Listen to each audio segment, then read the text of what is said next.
Assalamualaikum warahmatullahi wabarakatuh. Berjumpa lagi di pembelajaran online prakarya dan kewirausahaan. Apa kabar anak-anakku? Semoga kalian sehat semua. Tetap jaga kesehatan, jaga jarak, dan selalu gunakan masker.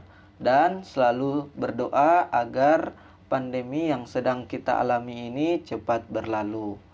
Baiklah, di pembelajaran kali ini kita akan belajar tentang sistem pengolahan makanan khas daerah yang dimodifikasi dari bahan pangan nabati dan hewani.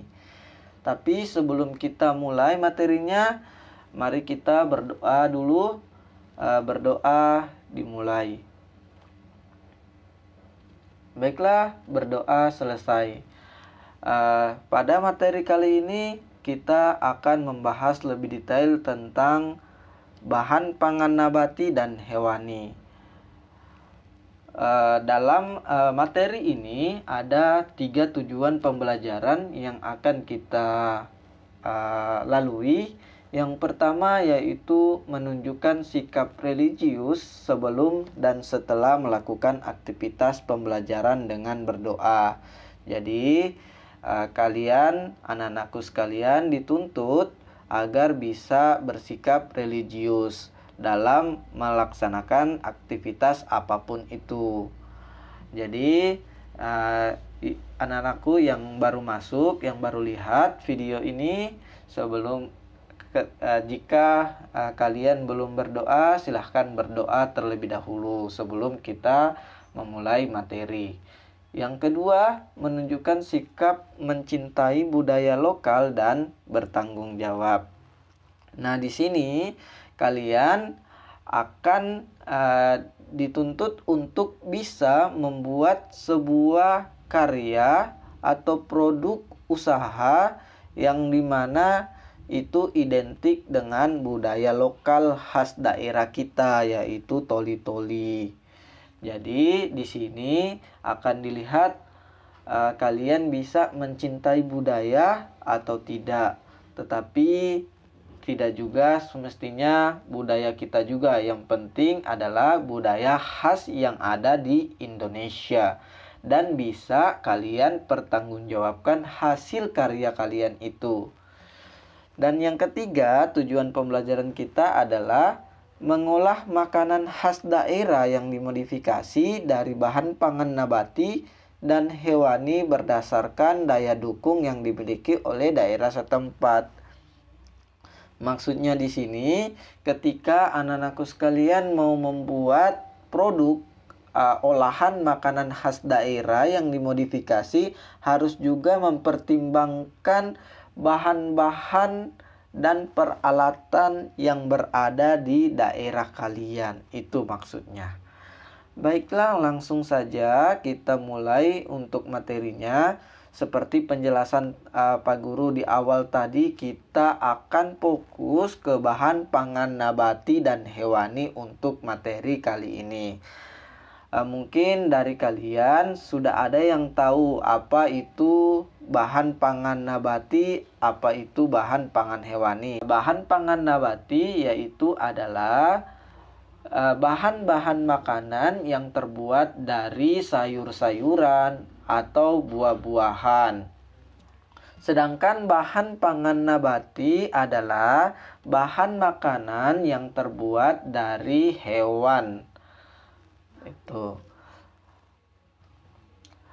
Yang pertama yang akan kita pelajari yaitu makanan khas daerah yang dimodifikasi dari bahan nabati.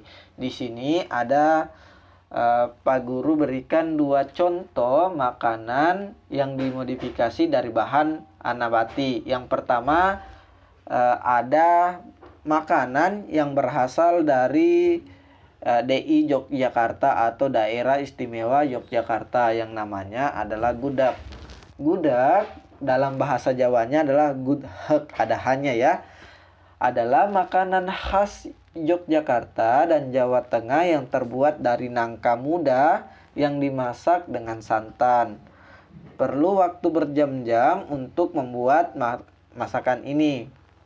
Dan warna coklat biasanya dihasilkan oleh daun jati yang dimasak bersamaan. Biasanya juga di sini gudeg dimakan dengan nasi dan disajikan dengan kuah santan kental, ayam kampung, telur, tahu, dan sambal goreng krecek.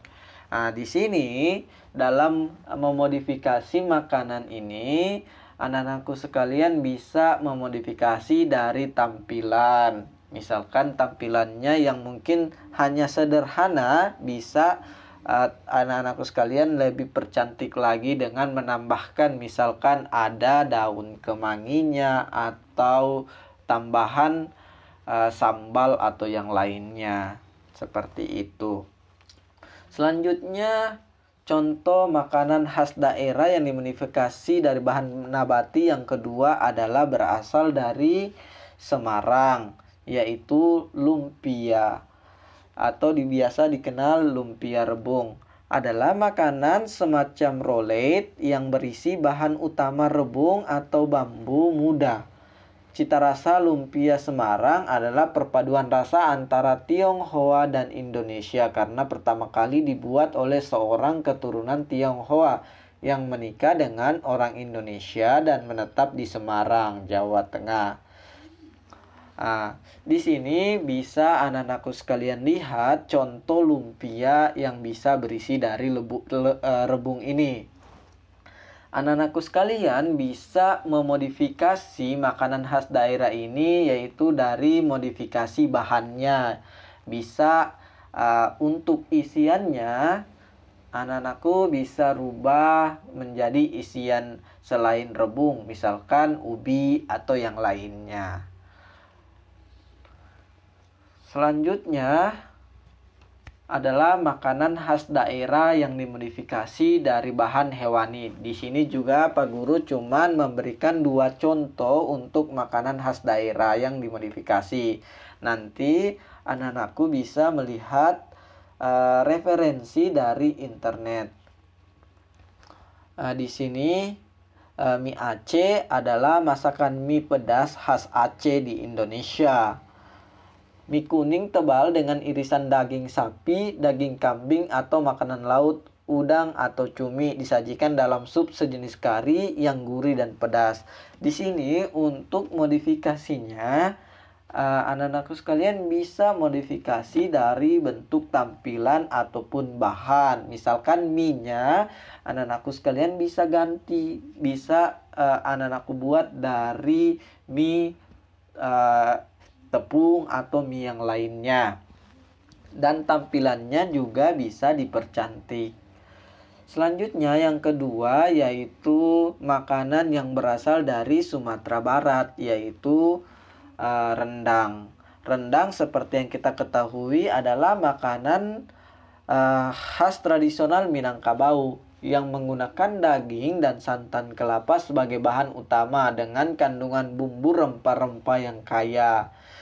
Dan kita ketahui juga bahwa rendang ini dinobatkan sebagai hidangan peringkat pertama dalam daftar World 50 Most Delicious Foods pada tahun 2011 yang digelar oleh CNN International. Di sini dalam masakan rendang ini, anak-anakku sekalian bisa memodifikasinya dari bahan maupun dari tampilan. Misalkan kalau dari bahan yang biasanya rendang itu terbuat dari daging sapi, bisa anak-anakku rubah menggunakan daging ayam atau daging yang lainnya. Dan dari segi tampilan bisa dipercantik juga. Baiklah, itulah tadi materi singkat tentang sistem pengolahan makanan khas daerah yang dimodifikasi dari bahan pangan nabati dan hewani. Di sini ada tugas yang Pak Guru sajikan, yaitu tugas 3 yang mana anak-anakku sekalian harus kerjakan.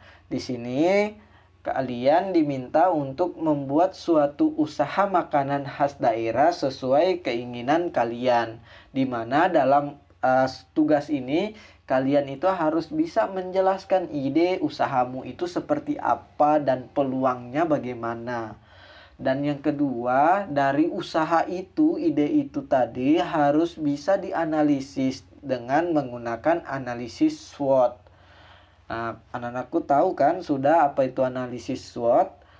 Jadi Pak Guru tidak perlu lagi menjelaskan karena di kelas-kelas sebelumnya juga sudah pernah dijelaskan apa sih itu analisis SWOT. Di kelas 10 dan kelas 11 juga sudah pernah dijelaskan. Dan yang ketiga yaitu jabarkan segmentasi pasarnya, yaitu konsumennya maksudnya. Untuk orang dewasa kah, anak-anak kah, atau segmentasinya ini untuk orang-orang yang suka makanan seperti apa. Seperti itu maksudnya. Untuk yang ketiga. Nah, selanjutnya di sini tugas tersebut dibuat berbentuk laporan dan dikirim di Google Classroom dengan format Word atau PDF. Jangan dilupa ya, dikirim di Google Classroom dengan format Word atau PDF. Oke, jika anak-anak sekalian belum paham dan tidak mengerti dengan maksud tugasnya, boleh ditanyakan di grup Telegram ya. Atau boleh juga ditanyakan di kolom komentar di bawah video ini. Baiklah, cukup sekian materi yang Pak Guru berikan hari ini. Akhir kata, semoga pandemi yang kita alami cepat berakhir, tetap jaga kesehatan.